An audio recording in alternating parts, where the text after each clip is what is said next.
Hello mga ka-LG! Hello everyone! Magandang hapon sa inyong lahat. Ayun si Papa L at naghuhugas ng mani dahil kami ay maglalaga ng mani ngayong hapon para aming kainin or merienda. At tara, samahan nyo kami.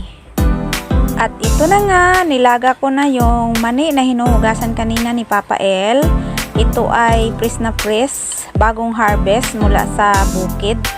Dahil kahapon ay nag-harvest kami ng mani sa garden ni Papa, sa mga tanim na mani ni Papa. At ayan ang aming na-harvest. Hindi naman namin inubos laga, pakunti-kunti lang. At saka yung iba ibibinta para may pangbili ng pangangailangan ng mga bata. Ayan, at maluluto na ang linagang mani namin. At tara na mga ka-LG, merienda na tayo. Sarap nito kasi press na press.